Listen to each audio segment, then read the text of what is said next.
back home again in Indiana, and it seems that I can see.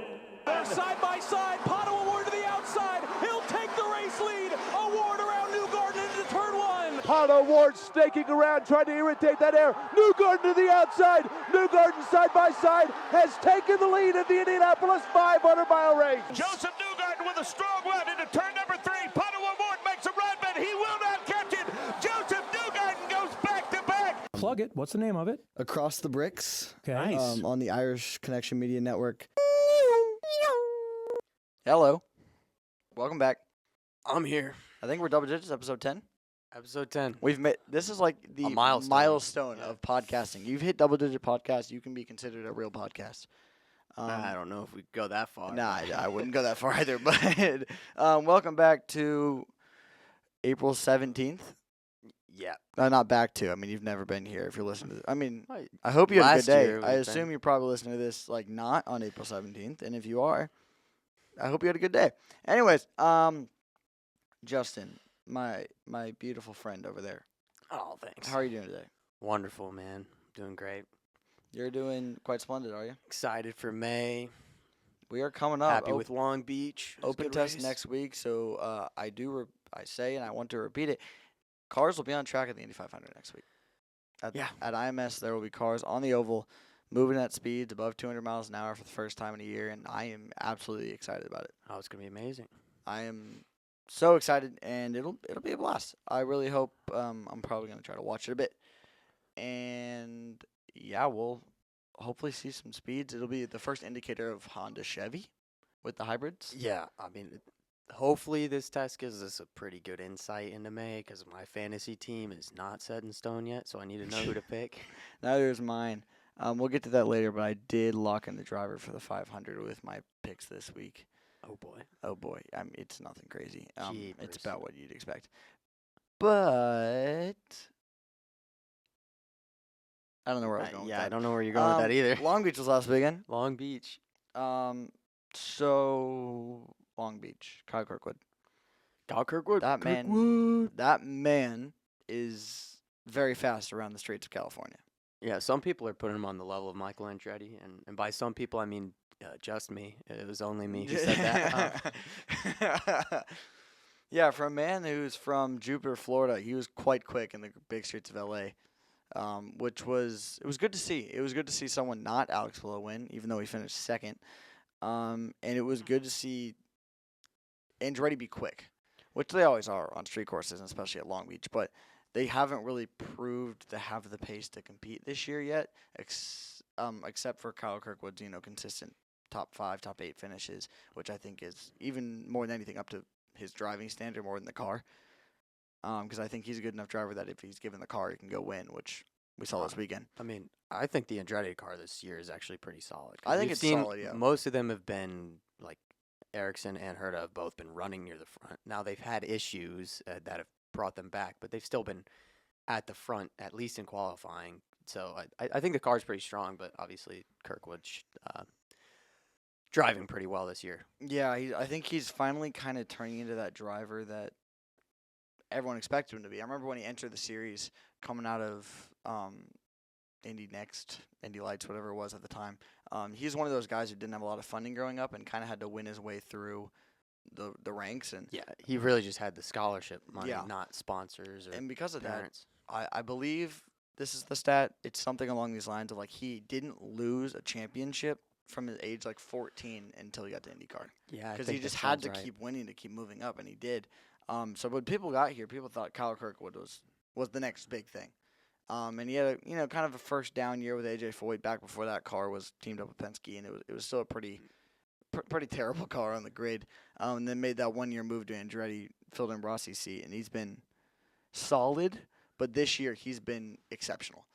Yeah, I mean, a couple of years ago he got a couple wins, but last year he was just kind of near the front, not at the front, and now he's showing us really all his potential kind of coming out right now. Yeah, leading 46 of the 90 laps this weekend, and I think that was mostly just strategy stuff. I mean, when Yeah, you throw he in would've Kiffin led 3 laps and Stingray Rock led 12, it was all over the place. So What a performance from Stingray I Rob. do want to talk about that, man. So the strategy weekend was really weird. So there were 3 stops, and the biggest strategy, the one that all the leaders or all the winners and top 5 and whatever were on, was start with those greens, which no one really wanted to be on. Run them for no more than 10 laps. Even someone as Newgarden ducked in. Ducked I in, can't yeah. talk. As soon as 2 laps in, people were just getting off them, getting to those blacks, and trying to make up space in open track. And Newgarden had a seatbelt issue, which is something I want to talk about later. But it worked for him, and it was able to get them obviously up to the lead and stay on those blacks. But then people like Stingray started on the blacks, and most people went black, green, black, black. Stingray's the only person in the field who went black, black, green, black. I mean, you got to try new things. You got to It worked switch out it well up. for him because he was on that green tire, that alternate tire, or as Fox has kind of rebranded the tires, I think, and started to call them the softs and the hards, which is kind of the Formula One aspect to it. But Yeah. I don't mind it because that's kind of like the universal term for tires at this point, And it's Right, not. everybody knows what it means too. You don't really have to explain Yeah. what an alternate is if you just call it a soft tire. And on top of that, all the drivers, especially the ones coming from Europe, are still calling them the softs and the hards. Right. If you listen to Off Track with Hinch and Rossi when they're talking about the race, Rossi will very commonly refer to the tires as softs and hards, and then try to correct himself. So I think it's just kind of turning them more of a universal term. But he was on the softs on that third stint or the third tire cycle when everyone else was on blacks. And saving pretty heavily, I think. I'm not sure about the fuel, but I do know that he passed a lot of cars in that time because he was on a tire that was favorable for that in those first few laps when everyone else was probably saving some fuel and going a lot slower in those black tires. And he finished 9th, first top 10 of his career, I believe, or maybe he tied his best finish. I think it was tied his Something best finish. like that. But just a really good race and weekend for Stingray Rob. And definitely Connor Daly finished in 25th, who I think he tried to go with that leader strategy, and it just really didn't work out for him. Just not having the pace and finishing 2 laps down. It's a really good weekend for Stingray. Yeah, great weekend for Stingray. Kiffin also had a pretty solid weekend on that strategy. I think wasn't Lundgaard on a similar strategy to They may have. Simpson? He may have been. It would make sense because he led 26 laps, and I believe that the winning strategy from Kirkwood was he led the entire thing. Right. So I don't think anyone ever passed him, so that would make sense. I believe Lundgaard may have been on a different strategy. and a good performance from him as well. Yeah, third. Getting that podium spot. Rosenquist up there as well. That's not what I wanted to see for fantasy, but really Fourth. good because I like that guy. I man. like He's to pretty say fun. Lundgaard passed Rosenquist on the last. Last couple laps Uh, there. If Like Rosenquist 3. would have finished third, I would have had the whole podium right, just in the wrong order. Kind of glad it didn't happen. Now. I mean, I'm happy. I would have been happy. I mean, I was still. I'm getting pretty good at this prediction things. I'm not. I'm equally as good as I am at the predictions. I'm equally bad at fantasy.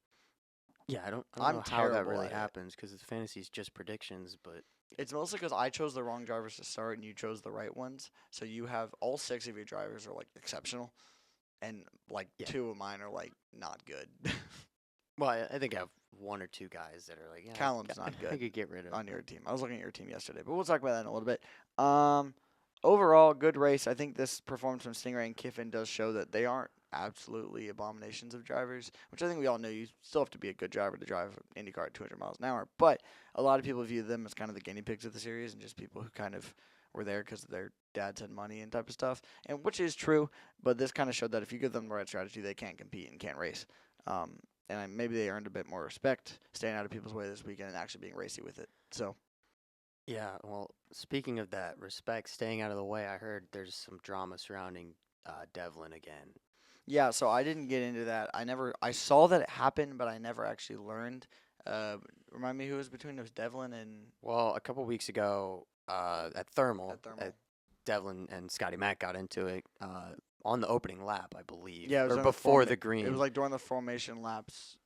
It looked like McLaughlin kind of squeezed Devlin down low, which to me that's kind of what it looked like. But also Devlin kind of instead of McLaughlin definitely should have given him a bit more room, but he was very antsy to jump the start. But instead of kind of just taking a little bit of curb or even probably just holding his line, Devlin faded up into McLaughlin and hit him on the side pod, which didn't, in my opinion, from watching it, did not look necessary whatsoever. Yeah, I mean, I think he was just trying to get a jump on the start or something like that, and he just What pushed it happened this too week? hard right into him. This week, I haven't seen what happened, but I've heard just rumors of something going down in the paddock. Just somebody talking to him. I'm assuming. I'm looking it up right now. Probably he was close to being down a lap, not letting somebody by. That'd be my guess. Yeah, I saw something on Instagram, so I'm gonna go double check right now. I watched the race on Monday, so if you didn't see anything on our Instagram on Sunday during the race, it's because I was playing a soccer game. Um, so I watched it on Monday and kind of skipped through that part, but I saw it quickly on Instagram when I was trying to avoid IndyCar media. So I So, didn't see anything about the race. Here's what I have for you. I have a quote from Graham Rahal. That dude is a fiery little guy, he says. Don't mistake the size of him for the size of his heart. Thanks, Graham. It kind of sounds like a compliment. Yeah, it sounds like a compliment. It's just kind of weirded in a fun way. Yeah, I cannot find it on Instagram like I thought it would. But Now, here's seems what like something went down between Graham and Devlin. here's what it could have been. I think what it probably was Fox was trying to drum up some excitement, so they made up a fake story. No, No, it definitely wasn't that. Fox would never do that. no, We definitely want to. Fox is a very. no, they large wouldn't. news They source. wouldn't mess around with that. But Devlin has pissed a lot of people off this year, so far. Obviously, and that's not good for him. Given, Wait, this is on the Cathedral News Network. I mean, like it's just. We're fine. We're fine. I can say pissed off. We're good. I might just cut this whole part out. Nah, we'll leave it. We try to stay within the rules, and sometimes we walk that line, and that's okay. Anyways, Devlin's not made a lot of people happy, Yeah, I mean, and that's not good for him because his funding is fully based on probably good publicity, given his results are not equal to it, Not given he finished at the last top. this week. No, I'm sorry. He finished fourth to last. So much better. that's pretty solid. Yeah, 24th is really bringing home the day for him. So, and typically Ray Hall is famous for not dealing with that type of stuff. No, I mean, he's kind of known for speaking up when something's going on. You could say. By the way, I'd also like to comment. Graham and Devlin are teammates. They are. That could have been him saying something else in defense of him, but I don't know. Just the way the quote sounds, it doesn't sound like it. Yeah, I don't know. Maybe we'll get some more coverage from that at some point during this downtime between now and the 2 weeks we have until Barber. But I do want to bring up two things. One, did you see the new helmet cam that Fox has, the driver's eye camera? Yeah, That's sick. It's so sweet. It's definitely a bit difficult in street courses because it definitely showed you how bumpy it was. I think it's cool to show on the broadcast. well. so, yeah. But then when we get to like road courses and especially like 500 and stuff, it'll be smooth enough where it'll look sick. And my favorite thing about it is they used it during the end of the race when Kyle Kirkwood was getting chased by Alex Below, and because it's attached to his helmet, you could see when he was looking into his mirror. Oh yeah. And like you could see his like with the head, the camera would turn with the head, Yeah, the which head was movements. awesome. And on top of that, I noticed something. Looking into the mirror, it was very difficult to see the car behind you because of the massive wing on the back of it and everything like that. Yeah. Which I never thought about. Which is something if I ever get a chance to talk to a driver, I'm going to ask, like, is it difficult to see a car when they're behind you and sometimes, like, where they are? Because there's a lot of stuff in the way. And it might be difficult to see, like, you have to look both ways for your mirror, so it might be difficult to see which way they pop. And on top of that, you're moving really fast towards the corner. Yeah, I mean, you're approaching a breaking point. It's probably bumpy anyway, so the mirror's like shaking all over the place. You can't actually always see directly behind you. And Yeah. The drivers, they're gonna try to stay out of your mirrors, probably. Like, I mean, Yeah, 100%. I'm going to take a guess and say that that's where mostly spotters come in. That'd probably be the answer I'd get there. But not at street and road courses. Not all corners have spotters. Yeah, Typically, the it's large just braking the zones, big but passing zones. Yeah, yeah, it's just not, fully some what don't it even is. have spotters at all. So. I've never really understood also now in today's day and age why they, besides the 500, where they actually send spotters out. Like, just have them sitting on a TV with like a camera. They probably could just have a camera on the driver. But Yeah. I I don't know, understand maybe it's like cheaper to have a guy with binoculars up in a. the Fox for instance. broadcast like doesn't show every single driver like that. But there's definitely ways to figure it out. Like there's cameras that It there's might a- just be the there's a fact. wide shot camera that shows every corner. Yeah. So, anyways, that's a whole sidetrack. Second of all, Joseph Newgarden's seatbelt came undone Yes. and had a long pit stop. And there was an article I saw it came out on Racer.com. Again, I don't remember who wrote it. It was probably Marshall Pruitt. We talk about this every week, but it was related. Penske came out and said that this issue was not related to Will's power issue in Nashville last year. Yeah. Here's my question. Powers was earlier in the race, wasn't it? Powers was like first 2 laps. So they just forgot to put it on. Yeah. in Well, here's my Powers. question. Why is that article need to be written? Because in my mind, originally it was just, man, Penske really sucks at fastening seatbelts. Which I saw the headline, I did not read it, but like, why do you think that would need to be written? I guess. I mean, on the broadcast they mentioned, oh, Penske's had issues with this before last year with Will Power. They just want to clarify, like, I think for PR purposes, like, hey, we know what we're doing. We're not like an amateur kind of team. And it was some sort of technical issue. I don't know. You read the article. You can tell me what they said the actual reason was, I assume. Yeah. But honestly, I wasn't impressed with the team's performance on track either. Like, having him dump the greens on lap 2 and try to make it into essentially a 2-stop race. Like, they made the race longer from last year, where the fuel save Yeah. was supposed to be impossible with Dixon. and then he did it, And then they made it longer by 5 laps. which I And liked. they made a heavier car. I liked. You're not going to be able to make it on fuel. I don't know why he did that. It didn't seem like the best strategy Who call. are you talking about? Sorry, I was looking at the Newgarden. article. Newgarden, yeah. Why would he dump the greens so Because early? he got a lot of open track. It was working really well for him. He would have just had to stretch it by 3 laps each stint, which would have been difficult, but it was better than the 20th he started in or whatever. Yeah, it's just such a long stint, though, being 5 laps longer and a heavier car, which probably gets worse mileage. So I just pulled the article up. It is by Marshall Pruitt. So Powers was different because a lap belt, which is like the central buckle, which basically is a 6-point buckle that connects you from your shoulders, your legs, multiple different parts that holds you in. That had a problem with it. So it was the buckle in Power's case. It was the where- buckle in Powers' case. Meanwhile, the direct thing from Newgarden is the belt's moved up on his waist a little bit just because his seating position is slightly different, but there's nothing obvious, and all of them popped free. In Will's case, it was just one belt. So it looks like Newgarden was fully out. Seems Or I'm like sorry, I flipped it. Newgarden had a buckle issue. Everything popped out. Power, which is why his didn't take as long, and he was able to go back out after they fixed it, was just one popped out. Okay. Which yeah. to me thinks like he probably could have continued, but I guess like everything else would loosen if one wasn't popped Yeah, in. it- I don't really know the IndyCar. I assume you aren't allowed to race like that either. Yeah.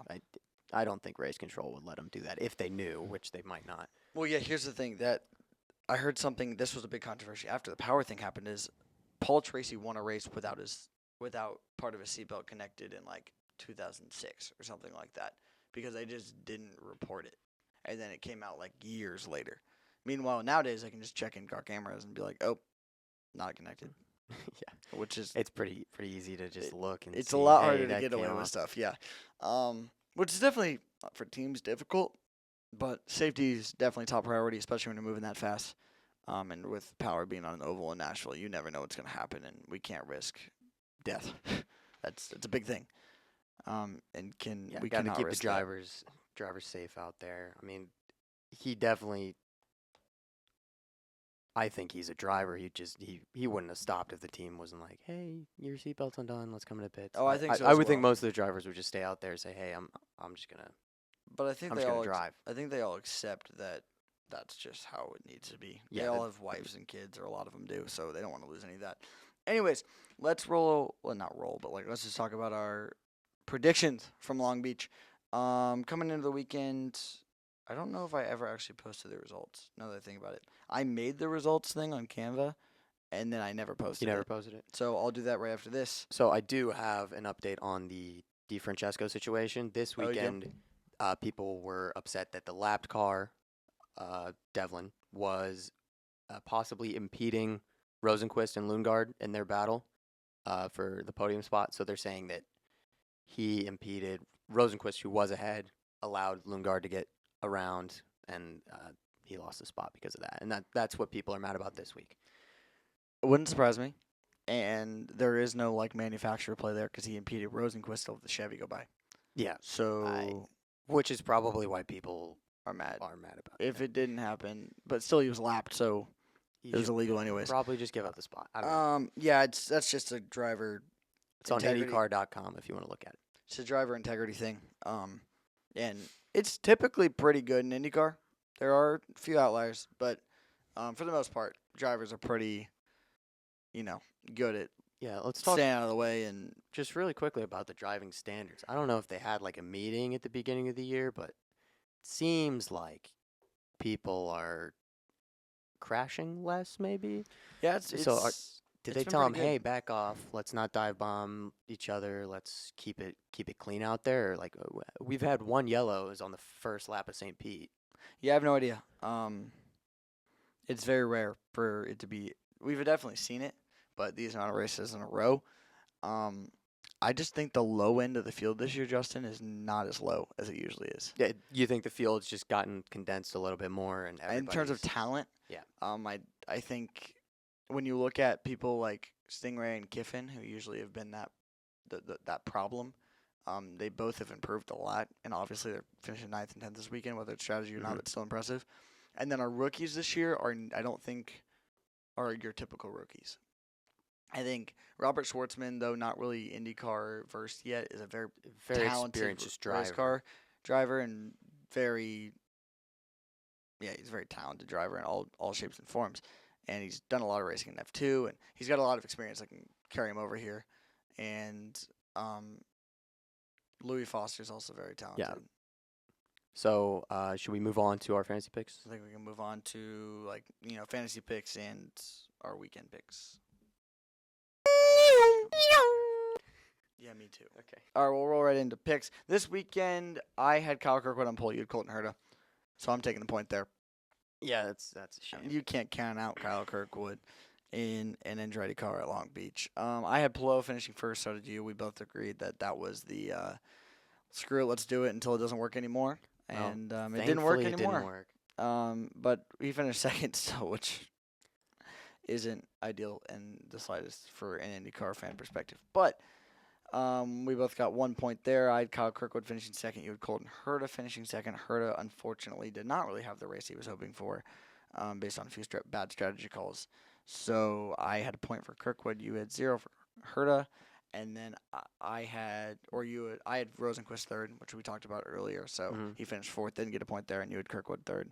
So you got a point there. And then both our biggest movers, McLaughlin and Rossi, were not it. It was Santino Ferrucci. So 0 points there, which boosts me by 3 points, you by 2 points, and puts me at a lead of 10-6 after the third race. Yeah, it's. I got a gap to make up. You got a here. gap to make up. I Which just got to get one or two good weeks on. are here, and we? I think I'm back in. Are we going double points for 500? I think we go whatever the rules are for the 500. Should we do qualifying picks and race picks? Yeah, that's definitely it. Qualifying, we'll do points, and then Or just race. do like a top 5 on the. Yeah, I'll have to create a new graphic, or I might just create 2, like one for me and one for you, because I'm We'll lazy. burn that We'll see. bridge when we get there. I will. Yeah, I'll cross that bridge when we get there. Okay, fantasy. You cooked me this week. You cooked everybody this week. I didn't actually do that well this week. I'm still in the lead. I think I I don't- scored like 150 less points than I did You last time. You had 615. Sam actually won with 658 this week. I had 588. My value as a team has been consistently going up by about 200 to 400K. I had Kyle Kirkwood this week, which obviously worked out well, and Alex Palou as well. That worked out well, even though he only got 110 points for second. Just because he didn't really, I don't know, man. Like he just kind of drove around. His value went down $500,000 for finishing second, which is wild. Yeah, it's insane that second is a bad race for somebody at this point. Yeah, I don't disagree with how much it went down. Justin Newgarden I also have, which obviously did not go very well. He finished last. His value went down $2 million, which I still find it impressive that my team value went up with that on there. Rinus VeeKay had a okay weekend. He finished like 19th. Marcus Armstrong was my talent driver. He had a solid race. Value's going up there about 0.3. VK, who had a very down race, he went up 1.2 mil, which surprised me because he's had some good races so far this year. And then Rasmussen, it's kind of my weak driver down there. I finished second to last, or no, actually fifth to last. I can't do math. That was really bad math. But anyways, he scored a mousy 51 points, and Value barely went down. He just kind of sits down there for fun. What do you got, Justin? Well, I also had Pelot, so the value dropped, but good points. I had Pato, not my proudest pick. He did not have a stellar race. I mean, It's just It could've Pato's been not a better. street course guy. I'm gonna be honest. I That's could have had Lundgaard for way cheaper, but whatever. Yeah. I had Marcus Armstrong. He was the wrong MSR guy to have, unfortunately, but he still did fine. Got 72 points for him. I think he's really good. I think he is really I good. think he, I like- just think this weekend he wasn't. I the think right he's guy to have. underperforming this year a bit in terms of what his car is giving him and really the level he's put up in practice and qualifying. He's shown a lot of speed. I just don't think he's hit it. I don't think him and the team together have all gotten it right in the same weekend yet. Yeah, I would fully agree with that. They've both been on at some point, but Yeah. not at the same time. And Yeah. then I had the winner. I had Kirkwood and Ericsson, who even with double points only got 146. So there's definitely somebody better I could have had. I haven't figured it out yet. Yeah, I mean, I had Armstrong with double points with 144. So, and I think as long with double points, if you can get around that 140 to 170 You're range, probably doing pretty fine. you're doing fine. Which is good. I like fantasy a lot in terms of how the rotation works. So this weekend I lost Alex Pelot and I lost Kyle Kirkwood. I both had them intentionally dropping out right now because I want Alex Pelot for the month of May. And Kyle Kirkwood, I just wanted him for Long Beach really. So I had two big picks to make. Two really big picks to make, and I picked up my boy Pato O'Ward. It's a great pick. I had him. I have him through the 500. His value went down this week a lot because of the bad race, and obviously he's still going to be very, very consistent and good for the 500. And then Colton Herta, his value also went down this week. I picked him for the next two races. I left $8.5 million in my bank. There was no one like Will Power. I didn't really want McLaughlin. I didn't really feel like there wasn't someone in that top area for a lot of the money that I thought was worth it. So I'm just going to save that cash. And once we get close to the 500, then I can, get Newgarden back. I have him for Barbie. I'll take him off for the GP. I'll get Pelot back. Spend some cash there, and hopefully I'll have enough left over. For me right now, it's all about getting my lower guys, Rasmussen and VK, to, get their value up so I can make some money to use it. I really just got to get the value from the lower guys so I can get some of the big names for the 500. That's what I love about this. It's all about picking the lower guys that are going to gain value, so then you can take that. Yeah. And It's kind of fun if you have somebody to root for other than one of like the winners. Like, Yeah. like, the battles for 25th sometimes are pretty fun to watch. I mean, So you never see him on TV, but if you're watching in-car cameras in the IndyCar app, go for Yeah. it. So let's talk about standings real quick, just because I'm still doing okay. I'm in 11th in the Hinchtown League, and I just found out the official IndyCar League and the IndyCar Challenge results are slightly different. So Oh, they're here's different? your little fantasy tip, Wade. Click on any league; it doesn't really matter. Then go to standings. You'll see standings for that league and standings for the IndyCar Challenge. So that's What's the everybody who's difference? ever made a team. Because you have Oh. to join the official league. Oh, but this one's just anyone who ever made a team. And And I'm so in- I'm 128th in that one. I'm 7,700th. That's not terrible. That isn't. I think that's top 50%. Yeah, no, it's not terrible. The dude who won this week had really good because he had Ferrucci as his talent driver, and Ferrucci had 48 overtakes. It says. Oh my. Does that seem No, right? it's 48 overtake points. Remember, I think we went through it. Oh, is it It's based 3 on per how many overtake? positions you move up, and then you get like Yeah. a certain amount of points. I think it was 3. 10.5 they gave him. How do you have half an overtake? I don't know. Maybe it's like a Not gonna pit argue it. overtake. I can tell Who you. knows? But yeah, so we're obviously I don't know how many people are in the world, but I'm 7,000. There's about 8 billion in the world. Well, I yeah, funny jokes. Anyways, you want to roll into Fight Club to end it? Boom, Fight Club this week. All right, what do we got? We're rolling with the bracket. I never actually checked to see who won between Malukas and Pato, so let me go do that. This shows you the commitment I have to this podcast. Yeah, I mean, this is absolutely the highest priority in Wade Knapp's life. He is not distracted ever. He wakes up in the morning. He's thinking about Across the Bricks. He's making a new bracket for Fight Club. Pato won 6-4. He forgets to post the Instagram stuff. 6-4 for Pato. Yeah, 6-4 for Pato, which I can respect there. Bit closer. It's close. Yeah, We had our 10 voters it was a again. matchup. We had our 10 voters again. I appreciate you Thankfully, guys. they didn't tie it this week. Yeah, no. Much that appreciated. was very difficult last week. And we all went. Who did we text? Was it Sam? We might have gone to a Sam tiebreak there. Sam Everly tiebreaker there. So we have Pato winning last week.